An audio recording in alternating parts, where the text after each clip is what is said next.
Buenos días, un saludo especial en nombre de la doctora Gloria Estela López Jaramillo, presidente del Consejo Superior de la Judicatura, de los demás magistrados que integran la corporación. De igual forma, un saludo especial en nombre de la doctora Marilucero Novoa Moreno, directora de la Escuela Judicial Rodrigo Lara Bonilla. Sean todos bienvenidos a esta conferencia virtual denominada Protección de Defensores de Derechos Humanos en Penal, que hace parte del ciclo de capacitación en Derecho Penal y Sistema Penal Acusatorio.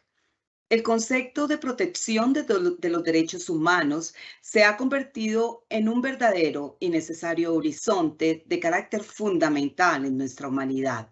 En Colombia, a través de las últimas décadas, se entiende como una de las cuestiones más puntuales de la agenda de nuestro Estado. A partir de la creación de la Constitución de 1991, el marco normativo del derecho internacional ha venido ejerciendo una sobresaliente influencia en este tema. Se considera metodológicamente crear una serie de casos a partir de los cuales podamos distinguir el accionar de los defensores de derechos humanos en la jurisdicción penal. La conferencia de hoy tiene como propósito abordar el marco normativo internacional y nacional sobre el deber de protección de defensores de derechos humanos, con especial atención en materia penal a través de casos concretos. El día de hoy tenemos el gusto de contar de nuevo con el doctor Hugo Alcides Peñafort Sarmiento, quien es abogado de la Universidad Nacional, magíster cum laude en Derecho Penal de la Universidad Salamanca y Santo Tomás, especialista en ciencias penales y criminológicas.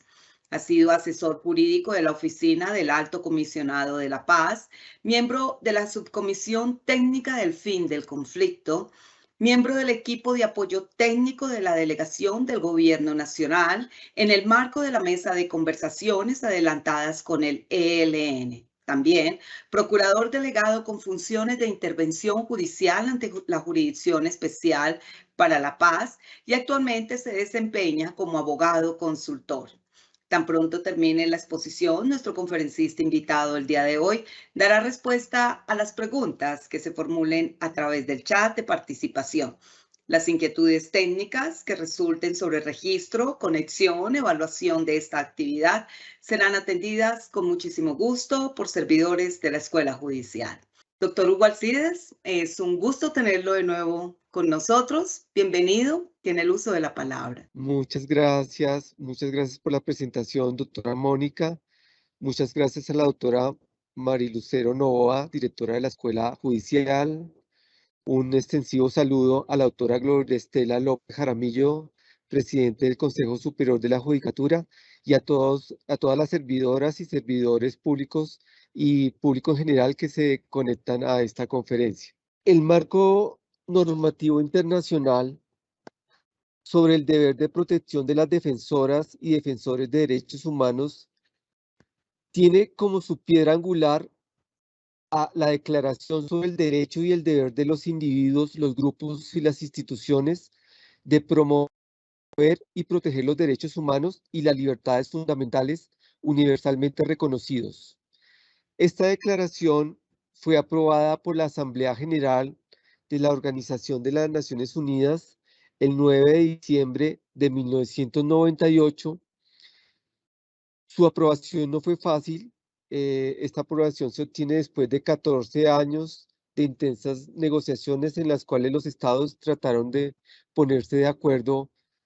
en qué era un defensor de derechos humanos y sobre todo ponerse de acuerdo en cuál era la actividad principal de un defensor de los derechos humanos, de una defensora o defensor de los derechos humanos. El principio de protección de la actividad de los defensores y defensoras de los derechos humanos parte del reconocimiento que hace la declaración que estamos citando en su artículo primero y que la define como toda persona, define el derecho de estas personas, la que ejerce los derechos, la Defensoría de Derechos Humanos como toda persona que tiene derecho individual o colectivamente a promover y procurar la protección y realización de los derechos humanos y las libertades fundamentales en los planos nacional e internacional. Entonces, lo que resulta realmente interesante de la fundamentación normativa internacional de las defensoras y defensoras de derechos humanos es que su actividad parte del reconocimiento de un derecho. Y frente a esto nos encontramos frente a otro dilema o a otra discusión. ¿Es el ejercicio de la defensa de los derechos humanos o el derecho a defender los derechos humanos un derecho humano en sí mismo? Esta es una pregunta y una disquisición que iremos resolviendo a lo largo de la charla. Entonces, tenemos que la actividad de los defensores de los derechos humanos se plantea en principio con fundamento en dicha declaración y se plantea como el ejercicio de un derecho. Pero siendo esta declaración el marco jurídico fundamental y principal del ejercicio del ejercicio de los defensores de los derechos humanos, lo primero que cabe preguntarnos es ¿cuál es la naturaleza jurídica de esa declaración? Esta declaración no es considerada por los expertos como un instrumento jurídicamente vinculante. La declaración contiene principios y derechos que se fundamentan en normas y reglas de los derechos humanos consagradas en diferentes instrumentos internacionales, esos sí vinculantes, tales como el Pacto Internacional de Derechos Civiles y Políticos. Pero además, esta declaración tiene otra particularidad especial, y es que es expedida o es suscrita o es firmada por un órgano representativo de la Organización de las Naciones Unidas, su Asamblea General, en la que tienen asiento delegados de todos los países del mundo y fue aprobada por consenso y por la misma razón representa un compromiso importante para los estados en lo que se refiere a su incorporación en los ordenamientos internos y a su aplicación. ¿Cuál es el propósito de esa declaración y su carácter de fuente de derecho internacional? En general, hablando de las fuentes de derecho internacional, nosotros sabemos que hay unas fuentes que se han catalogado como de hard law o derecho duro y otras que han catalogado como de soft law o derecho indicativo o derecho orientativo. Esta declaración pertenece a esa segunda clasificación, pero no por ello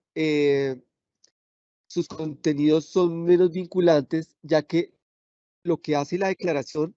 es reconocer derechos vinculantes o derechos que los estados están obligados a proteger, que están contenidos, eso sí, en tratados internacionales y otros instrumentos jurídicos internacionales vinculantes. La declaración, en primer lugar, deja expresada la necesidad de proporcionar apoyo y protección a los defensores y defensoras de los derechos humanos en el marco de sus actividades. De manera que si bien la declaración no establece nuevos deberes o derechos, sino que enuncia los deberes de los estados ya existentes y articula los derechos ya reconocidos por tratados internacionales vinculantes, también recuerda algunos deberes concretos de los estados y la responsabilidad que cabe a todos respecto a la defensa de los derechos humanos,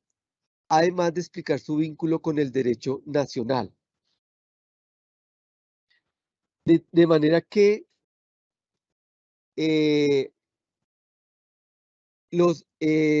la defensora y defensor de los derechos humanos tienen unos derechos que son reconocidos, que esta declaración recuerda, pero que ya han sido reconocidos por otros instrumentos jurídicos internacionales. Como quiera que, tal como vemos en esta diapositiva, una defensora o defensor de los derechos humanos se conoce sobre todo por lo que hace, y la mejor forma de explicar lo que es un defensor de derechos humanos consiste en describir sus actividades. ¿Cuáles son esas actividades? ¿Cuáles son esos derechos que están internacional y nacionalmente protegidos. En primer lugar, un defensor de derechos humanos debe procurar la protección y realización de los derechos humanos en los planos nacional e internacional.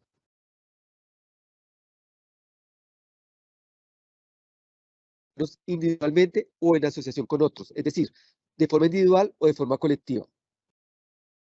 Un defensor de derechos humanos tiene derecho a formar asociaciones y a formar organizaciones no gubernamentales. Tiene derecho a realizar una labor en favor de los derechos humanos individualmente o en asociación con otros y a reunirse o manifestarse pacíficamente. Defensor de derechos humanos tiene derecho a recabar, obtener, recibir y poseer información sobre los derechos humanos. Tiene derecho a desarrollar y debatir ideas y principios nuevos relacionados con los derechos humanos y a preconizar su aceptación. También tiene derecho a presentar a los órganos y organismos gubernamentales y organizaciones que se ocupan de los asuntos públicos críticas y propuestas para mejorar su funcionamiento y a llamar la atención sobre cualquier aspecto de su labor que pueda impedir la realización de los derechos humanos.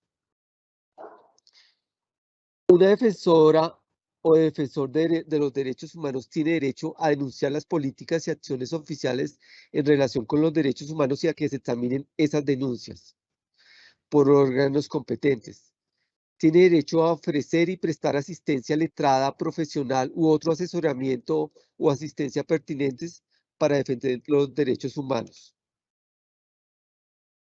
Tiene derecho a dirigirse sin trabas a las organizaciones no gubernamentales e intergubernamentales y a comunicarse sin trabas con ellas. Y tiene derecho a ejercer legítimamente la ocupación o profesión de defensor o defensora de los derechos humanos. En consecuencia, tiene derecho a obtener protección eficaz de las leyes nacionales al reaccionar u oponerse por medios pacíficos a actividades y actos con inclusión de las omisiones imputables a los estados que causen violaciones a los derechos humanos. Claro, los derechos de los defensores de los derechos humanos tienen deberes correlativos que le competen a los estados. Los estados tienen la responsabilidad de aplicar y respetar todas las disposiciones de la declaración. No obstante, en esa declaración y en particular en los artículos 2º, 9º, 12, 14 y 15, se hace especial referencia a la función de los estados y se indica que cada uno de ellos protege, promover y hacer efectivos todos los derechos humanos. Garantizar que toda persona sometida a su jurisdicción pueda disfrutar en la práctica de todos los derechos y libertades sociales, económicos, políticas y de otra índole. Los estados tienen la obligación de adoptar las medidas legislativas, administrativas y de otra índole que sean necesarias para asegurar la aplicación efectiva de los derechos y las libertades. Tiene la obligación de proporcionar recursos eficaces a las personas que denuncian haber sido víctimas de una violación de los derechos humanos. Los estados tienen la obligación de realizar una investigación rápida e imparcial sobre las presuntas violaciones de los derechos humanos. Tiene la obligación de adoptar todas las medidas necesarias para garantizar la protección de toda persona frente a toda violencia, amenaza, represalia, discriminación negativa, presión o cualquier otra acción arbitraria resultante del ejercicio legítimo de los derechos mencionados en la declaración. Tiene la obligación de promover la comprensión pública de los derechos civiles, políticos, económicos, sociales y culturales y promover la enseñanza de los derechos humanos en todos los niveles. Los estados tienen una obligación muy especial referida a la responsabilidad del Estado por acciones de actores no estatales, y aquí empezamos un poco a empezar a entrar en el campo penal y a empezar a ver cómo se empieza a diseñar desde el derecho internacional la política criminal de los estados en materia de protección de los defensores de derechos humanos. Porque los estados tienen responsabilidades respecto de acciones y omisiones de sus agentes estatales pero también tienen responsabilidades por acciones de actores no estatales. Entonces, la declaración que venimos comentando expresa que la ausencia de protección por parte de los estados puede comprometer su responsabilidad y los actos y omisiones cometidos por actores no estatales, por instrucciones o bajo la dirección o control del Estado, pueden, atendidas ciertas circunstancias, dar lugar a la responsabilidad del Estado. De manera que, para no incurrir en esta o prevenir o anticipar dicha responsabilidad, los estados deben implementar instrumentos no solo de carácter administrativo y civil, sino también penal, para reprimir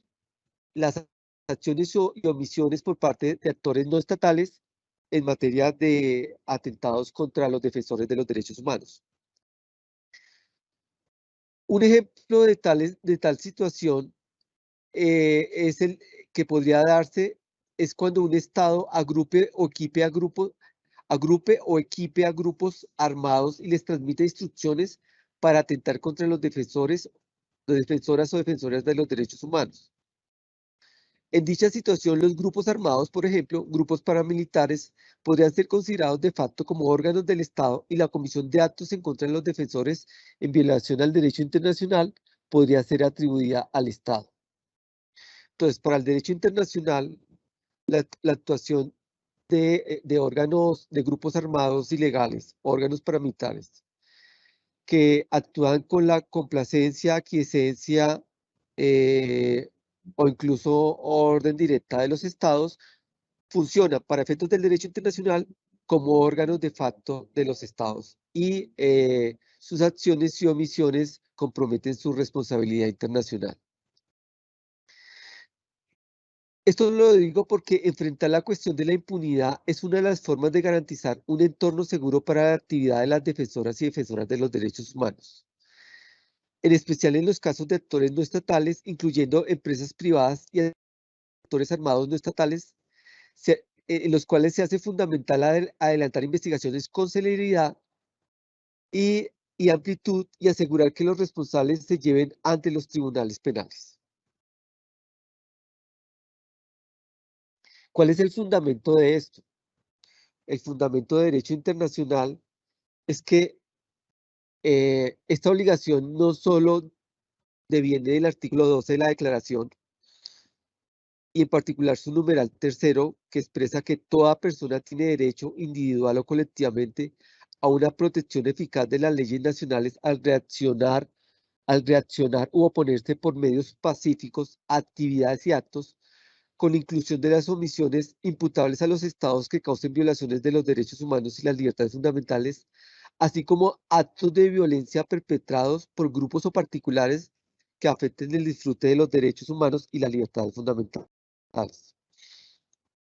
El otro fundamento de la obligación estatal de proteger a los defensores contra agresiones de actores no estatales se encuentra en el Pacto Internacional de Derechos Civiles y Políticos, incluyendo el derecho a la vida y la libertad de asociación y de expresión, los cuales deben ser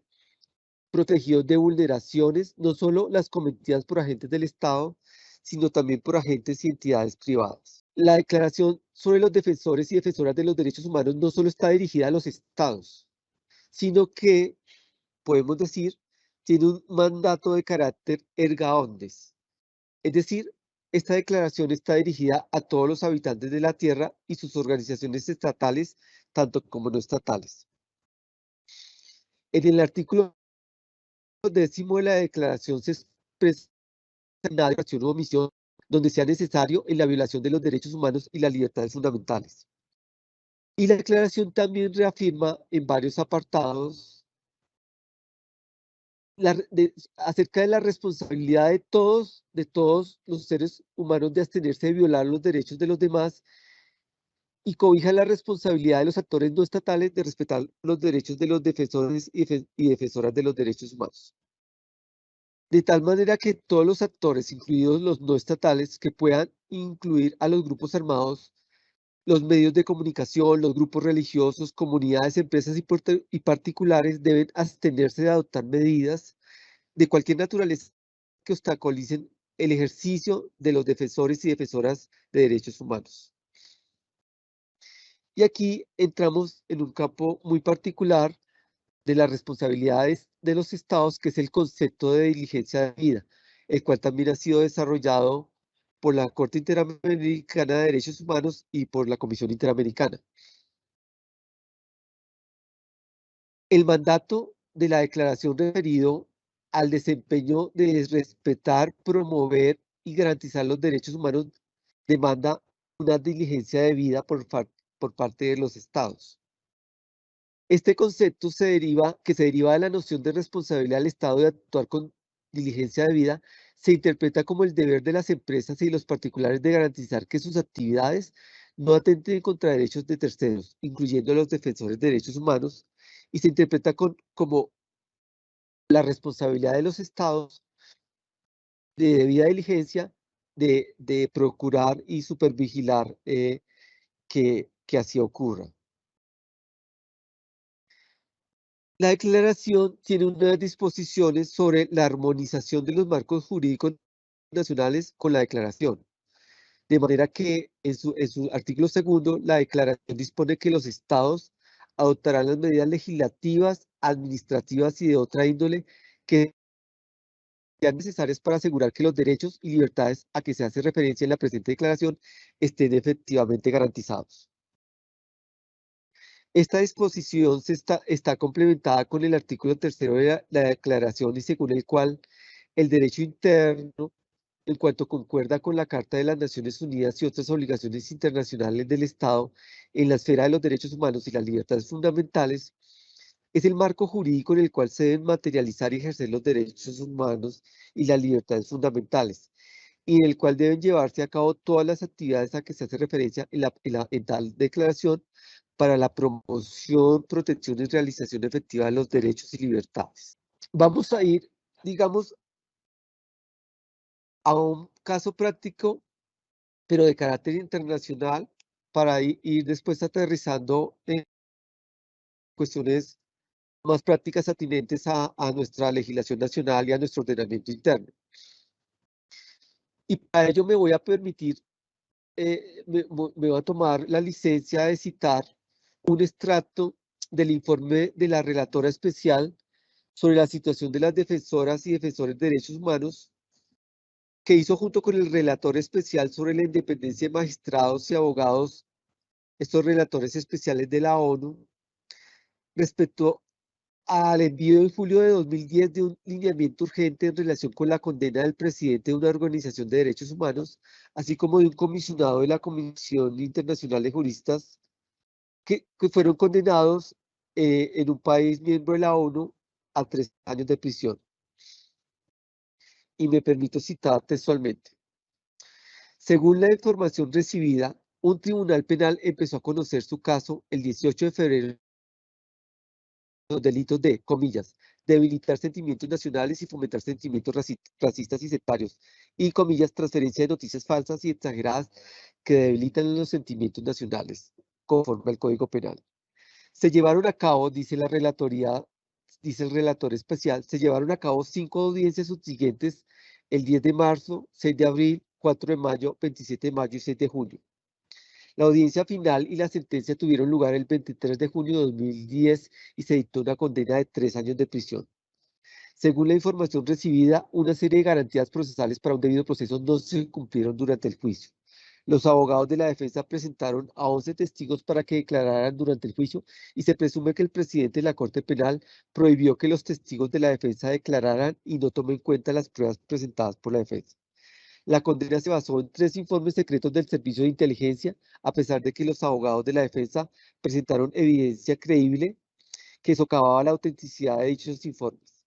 Además, a sus abogados no se les permitió visitar y reunirse en la prisión con su defendido sin la previa autorización del Colegio de Abogados. En varias ocasiones, el Colegio de Abogados se negó a permitir que sus abogados lo visitaran en prisión. Durante las consultas con su abogado estuvo presente un guardia de la prisión. Este caso ya ha sido tratado por los mecanismos de procedimientos especiales en los comunicados de fechas 3 de agosto de 2009 y 10 de diciembre de 2009. En dichos comunicados se expresó preocupación en cuanto a que la inhabilitación y los cargos criminales en contra de este defensor, según los reportes, estaban realizados con sus actividades pacíficas y legítimas para la defensa de los derechos humanos, en particular como abogado.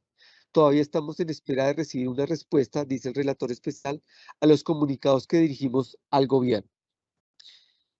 Este es un caso práctico internacional de cómo se atenta desde los estados, se puede atentar desde los estados contra la actividad de las defensoras y defensores de derechos humanos, incluso utilizando el aparato jurisdiccional, pero más allá de eso, utilizando o manipulando la legislación interna para socavar o restringir las actividades de los defensores de los derechos humanos. Y este fue un caso internacional en un país que llamó la atención de los relatores especiales de los defensoras y defensoras de derechos humanos. Entonces, digamos, además de la declaración internacional, una declaración internacional sobre los derechos de los defensores y de los deberes de los estados respecto a los defensores de derechos humanos, también la ONU tiene un relator especial, una relatora especial para los defensores de derechos humanos que hace reportes a la Asamblea General de la ONU respecto de qué tanto los estados están cumpliendo con la declaración y en general de qué tanto los estados cumplen con su deber de proteger la actividad de los defensores de los derechos humanos. A nivel regional, otro instrumento importante de protección de la actividad de los defensores de los derechos humanos están fincadas en las medidas cautelares de la Corte Interamericana de Derechos Humanos, que como sabemos estas medidas cautelares están consagradas en el artículo 25 del reglamento de la Comisión Interamericana, y el cual dice que en casos de gravedad y urgencia y toda vez que resulte necesario de acuerdo a información disponible de de la Comisión Interamericana, podrá esta a iniciativa propia o petición de parte solicitar al Estado de que se trate de la adopción de medidas cautelares para evitar daños irreparables a las personas. Estas medidas también han sido, digamos, han sido decretadas y declaradas en muchos casos en países centroamericanos, suramericanos y por supuesto en Colombia la Comisión Interamericana ha decretado medidas cautelares en favor de defensoras y defensoras de derechos humanos. Como también había mencionado, a nivel internacional existe la figura del relator especial sobre la situación de los defensores de derechos humanos. El mandato de este relator especial fue establecido en el año 2000 por parte de la Comisión de Derechos Humanos de la ONU y fue posteriormente extendido por el Consejo de Derechos Humanos en marzo de 2020 a 3 años más. ¿Cuáles son, digamos, las actividades principales de este mandato? El relator especial para las defensoras y defensores de derechos humanos tiene la obligación o tiene el mandato de promover la aplicación efectiva e íntegra de la Declaración de la ONU sobre los defensores de derechos humanos por medio de la cooperación y el diálogo constructivo con los gobiernos y otros actores interesados. También recomienda estrategias eficaces para proteger mejor a los defensores de los derechos humanos y dar seguimiento a esas recomendaciones, y recaba, recibe y examina información sobre la situación de los defensores y defensoras de derechos humanos. Mary Lawlor es la relatora actual del relator especial de las Naciones Unidas para los defensores y defensoras de derechos humanos. Para ir entrando en los instrumentos de protección del derecho penal, los instrumentos que tiene la legislación interna en materia de protección de las defensoras y defensores, claro, encontramos que hay tipos penales especiales que tienen como sujeto pasivo de protección, sujeto pasivo calificado de protección de los tipos penales a las defensoras y defensores de derechos humanos. también encontramos que hay ciertas agravantes en tipos penales como los homicidios y como las lesiones personales, en las cuales, lo vamos a ver más adelante con más precisión,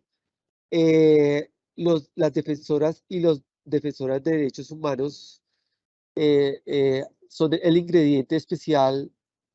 de estas agravantes, pero quiero detenerme un poco en un tema muy interesante del derecho penal, que es el de la caracterización de los delitos contra los defensores y defensoras de derechos humanos como delitos de lesa humanidad y por lo tanto en su carácter imprescriptible bajo ciertas circunstancias. En el año 2012, dentro de un proceso penal por el secuestro y muerte de una defensora de derechos humanos, la defensora Gloria Lara, la Corte Suprema de Justicia, la Sala de Casación Penal, en el proceso 34180, en una decisión que decidió aceptar una acción de revisión interpuesta por el Ministerio Público y que una acción de revisión contra un proceso que había declarado la prescripción de la acción penal y la consecuente cesación de procedimiento en el marco del proceso que se tramitaba por el secuestro y posterior homicidio de la defensora Gloria Lara Echeverry. La sala de casación, independientemente del resultado final de este procedimiento, la sala de casación penal hizo una interesante reflexión respecto de el carácter imprescriptible por su naturaleza de lesa humanidad de los atentados contra las defensoras o defensoras de derechos humanos. En esa oportunidad, la Sala de Casación Penal expresó que, si bien la prescripción era una figura que implicaba la culminación definitiva de la actuación con efectos de cosa juzgada, caracterizada por poseer un efecto liberador, dado que por el transcurso del tiempo se extinguía la acción penal y cesaba la facultad del Estado de imponer la sanción legalmente prevista para un determinado comportamiento, lo cierto era que de manera excepcional podían avalarse hipótesis que la acción penal fuera imprescriptible. La Sala de Casación Penal ya había admitido antes esta posibilidad, siguiendo también postulados o principios desarrollados por la misma Corte Constitucional, frente a categorías de crímenes internacionales y en especial las categorías derivadas o del artículo 7º del Estatuto de Roma de la Corte Penal Internacional referido a crímenes de lesa humanidad. La Corte Suprema dice, en esa oportunidad expresó que constituían crímenes internacionales de acuerdo al artículo 7º del Estatuto, entre otros el asesinato, el exterminio, la esclavitud, la persecución de un grupo, la desaparición forzada, pero solo en el escenario de un ataque generalizado y sistemático orquestado contra una población civil. Si el agente sabía de la existencia del ataque y adicionalmente con su conducta realizaba cualquiera de los tipos, cualquiera de las descripciones típicas consignadas en el artículo 7º de este estatuto, que como todos sabemos está incorporado en nuestra legislación interna. De manera que la Corte dijo en esa oportunidad que los crímenes de lesa humanidad demandan un contexto general dentro del cual se desarrollan un ataque ordenado contra una población civil del cual tiene pleno conocimiento la gente, quien lleva a cabo uno de cualquiera de los comportamientos enunciados en el artículo 7º. Presentándose los elementos de ataque generalizado y sistemático, conocimiento pleno de la gente de ese ataque, había lugar a considerar esa conducta como un delito de lesa humanidad y por lo tanto, colación esta decisión y y este desarrollo jurisprudencial porque amplía el ámbito de protección penal para las defensoras y defensores de los derechos humanos al, al, al caracterizar, dadas ciertas circunstancias y desde, desde una óptica jurisprudencial, como imprescriptibles los atentados contra eh, los atentados graves contra defensores de derechos humanos. Y esto me lleva ya a aterrizar un poco a qué protecciones desde el ámbito penal se tienen para los defensores y defensoras de derechos humanos. Ya desde la Constitución Política del 91, pero después con la declaración en el 98, la Declaración Internacional en el 98, empieza a surgir la categoría especial de defensoras y defensores de derechos humanos como una categoría digna de especial protección en el ámbito no solo de los derechos humanos y de sus instrumentos internacionales y regionales de protección, sino también en el ámbito del derecho penal.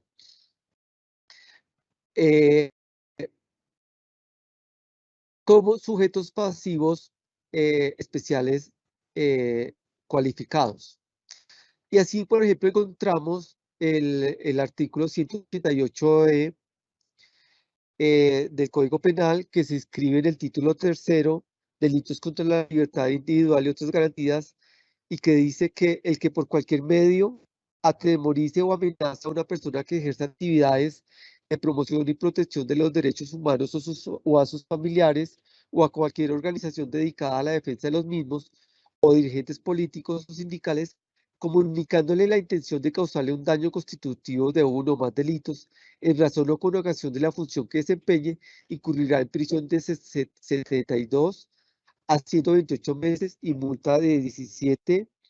a 200 salarios mínimos legales mensuales vigentes. En la misma pena se incurrirá cuando las conductas a las que se refiere el inciso anterior recaigan sobre un servidor público o sus familiares. También encontramos en el tipo penal de homicidio unas circunstancias de agravación especiales referidas a los defensores de derechos humanos. Y es que el tipo penal de homicidio se agrava si se comete en persona que sea o haya sido servidor público, periodista, juez de paz, defensor de derechos humanos, miembro de una organización reconocida, reconocida política o religiosa y en razón de ello. Pero también encontramos la ley 1426 de 2010, relativa a las conductas punibles que atentan contra los bienes jurídicamente protegidos de los defensores de derechos humanos y periodistas. Y entonces aquí viene el tema interesante, porque esta ley del año 2010, la ley 1426, dice que el término de prescripción para las conductas punibles de genocidio, desaparición forzada, tortura, homicidio de miembro de una organización sindical, homicidio de defensor de derechos humanos, homicidio de periodista y desplazamiento forzado será de 30 años. Si se comete en persona que sea o haya sido servidor público, periodista, juez de paz, defensor de derechos humanos, miembro de una organización sindical, político, religioso o en razón de ello, y esa ley trae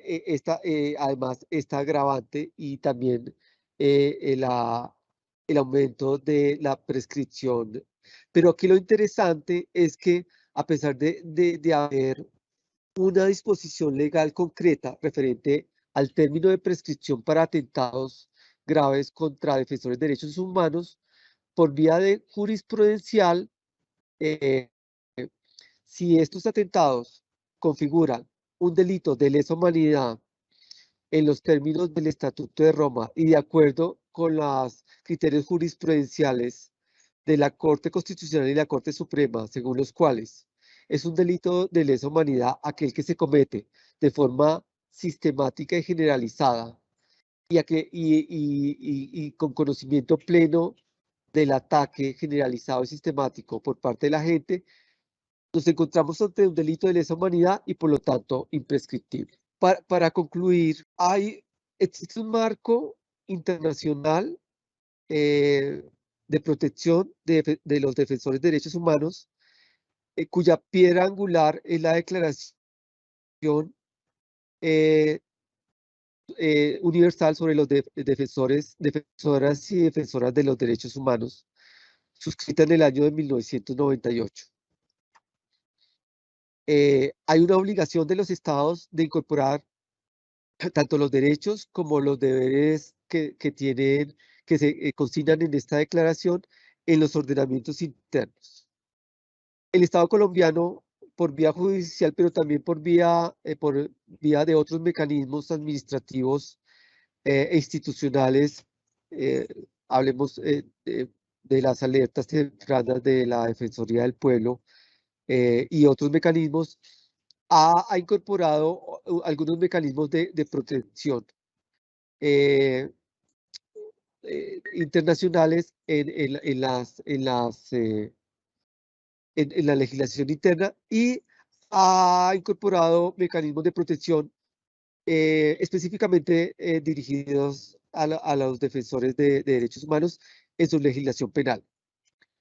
con el importante desarrollo referido a la imprescriptibilidad, a la caracterización de los atentados graves contra defensores de derechos humanos en los casos en los que estos atentados graves constituyan delitos de lesa humanidad. En esos casos, por lo tanto, son imprescriptibles o deben considerarse imprescriptibles. Muchas gracias. Muchísimas gracias, doctor Hugo, y vamos al fragmento de preguntas. La primera, ¿es posible afirmar que existe un marco normativo internacional sólido de protección de defensores de derechos humanos? Sí, muchas gracias por la pregunta, doctora Mónica. Sí existe un marco sólido de protección internacional. Desde el año 98,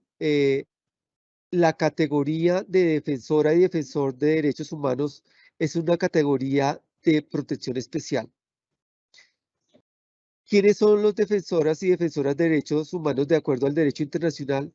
Cualquier persona, sin importar su profesión u oficio, que promueva la defensa de los derechos humanos, tanto los de primera,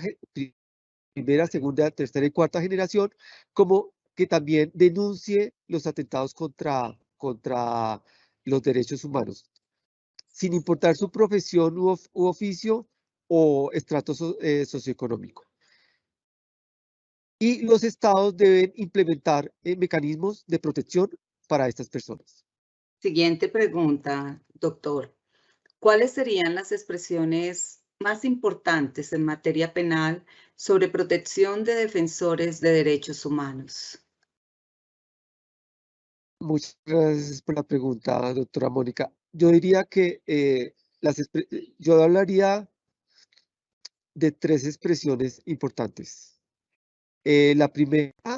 es los tipos penales, la introducción e incorporación en nuestro ordenamiento jurídico interno de tipos penales especiales que tienen como sujeto pasivo cualificado especial de atentados graves a los defensores, a las defensoras y defensoras de derechos humanos. Es decir, de acuerdo a nuestra legislación penal, el defensor y la defensora de derechos humanos es un sujeto de especial protección dentro de la política criminal del Estado. La segunda incorporación o el segundo aspecto que a mí me parece importantísimo es la consideración de que sean imprescriptibles los atentados cometidos contra defensores y defensoras de derechos humanos en cuanto sean tipificados como delitos de lesa humanidad, y esa tipificación o esa